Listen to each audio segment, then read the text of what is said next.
Hello and welcome to the Cancer Research UK Cambridge Centre podcast, the All About Radiotherapy series. This series is brought to you by the CRUK RadNet Cambridge programme in partnership with our lovely patient and public involvement and engagement group.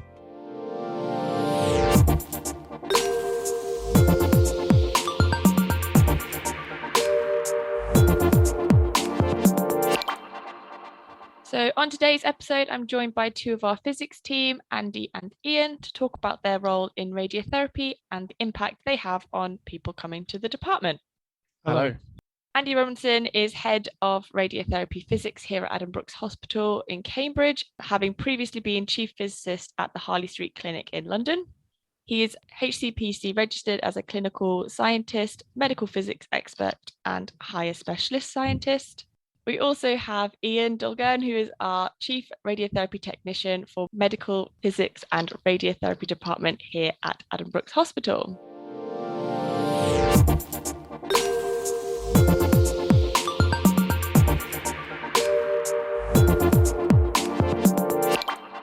So to start off with, Andy, could you briefly just tell us about your role and a role of a physicist in radiotherapy? Sure. So my role as the head of radiotherapy physics is largely to support the various functional teams that are within my department. So that varies from perhaps assisting in the management of projects to introduce new equipment or new techniques into clinical practice, contributing to business cases to purchase new equipment. I'm also accountable for the day-to-day safety of the treatments that we deliver here and the physics aspects of those. And then also maintaining accreditations and ensuring that we comply with the various bits of legislation regarding the use of ionizing radiation in the hospital. So that bit might sound a bit boring, but I actually quite enjoy that aspect of my role. But in general, within radiotherapy physics, medical physicists have various roles that they can perform. So I'd broadly categorize them into sort of four areas. So the first one is radiotherapy planning and checking. And this is the process of customizing where radiation is targeted in a patient using our high energy linear accelerators. Another area is brachytherapy, and that is the use of radioactive sources for the treatment of cancer. Thirdly, quality control and dosimetry, which is ensuring that the equipment that we use to deliver radiotherapy treatments delivers the right amount of radiation in the right place. But also that area encompasses the use of imaging in radiotherapy. So we image all of our patients to make sure they're in the right place before they start their treatments, and also technical services, which is what Ian is in charge of. And then sort of lastly, the last sort of area which I would say medical physics plays a role is in computing aspects of radiotherapy treatments. So we maintain a variety of IT systems that are used to plan patients' treatments, independently check them, and transport and archive the data around the department that's used as part of patients' treatments, and then might be used as part of their follow-up as well. So quite a varied role, and I don't think I've touched on everything, but I think that hopefully that gives a flavour of some of the things that we're involved in. Brilliant, thank you. And where would they see you around in the department? Are you more behind the scenes or on the treatment floor, or a bit of both?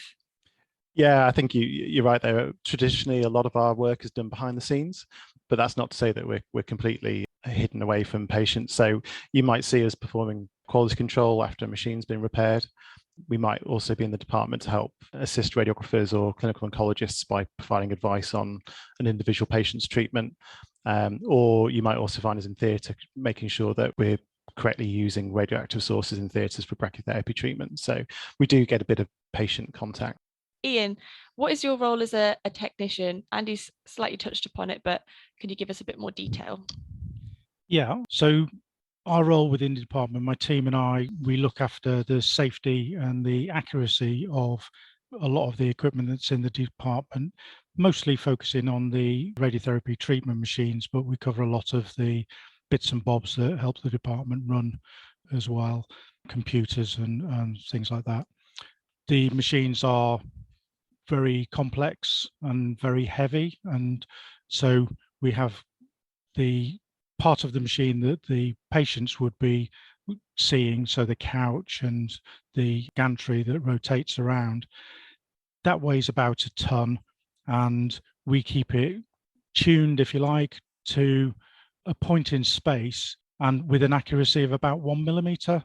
So if it's rotating around, all the people who do all the amazing planning and all that type of thing to actually make a patient's treatment is all based on the fact that the beam is going to go where they want it to go, so that it treats the the cancer, and it doesn't treat any other bits. It doesn't cause any other damage so far as absolutely possible.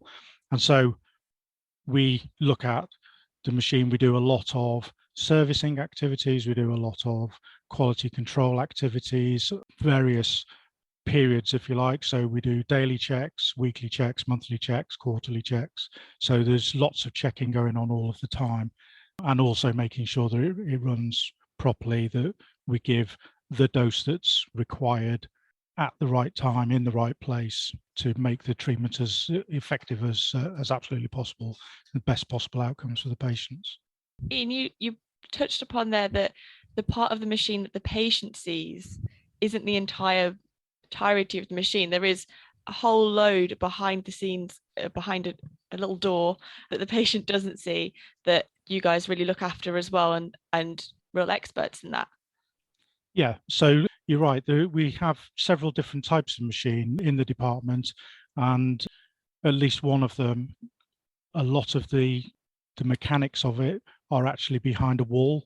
And so that's partly for aesthetics, but also for safety of patients and anybody else, radiographers, anybody else that might be in the room. And as you say, behind the secret door, there's lots of things going on that basically you wouldn't want to stick your finger in or lick. So from that point of view, behind the wall is a good thing. And then other machines have big covers, and again, inside the cover is where all the magic happens. Where would we usually see you around the department? What does sort of your day-to-day look like? You probably see me walking around pushing a trolley of some sort. So on a good day, the trolley will just have measuring equipment on. So as part of our quality control checks, we have a set of equipment that we take to the individual machine. So you might see me in the corridor. On a bad day, if you see me pushing my massive rattly old tool trolley, then something's going wrong somewhere. And so I've got a big box of tools and goodies to then help me take all the covers off and work on the parts of the machine that are broken.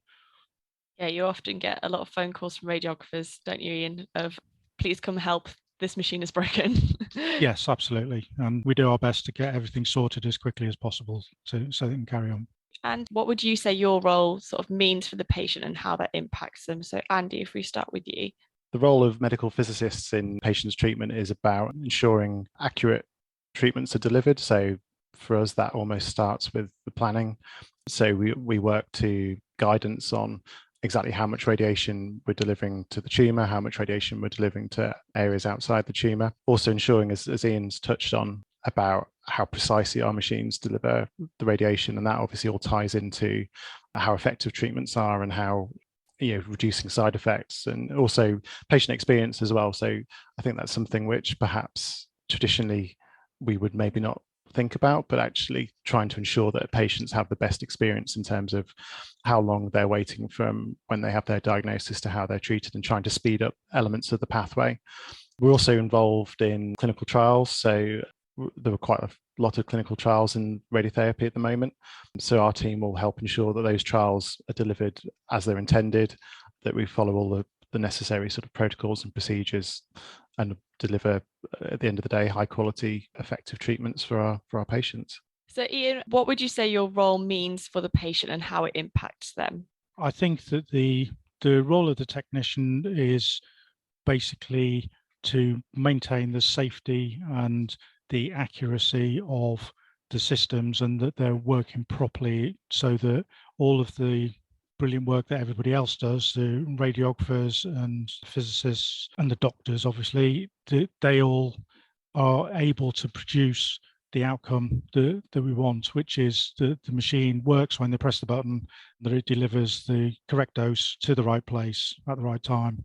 And that's a day-to-day ongoing thing, but I think it's a very important role, and it gives you great job satisfaction knowing that everything in the department is working and you're sat having a cup of tea, enjoying yourself.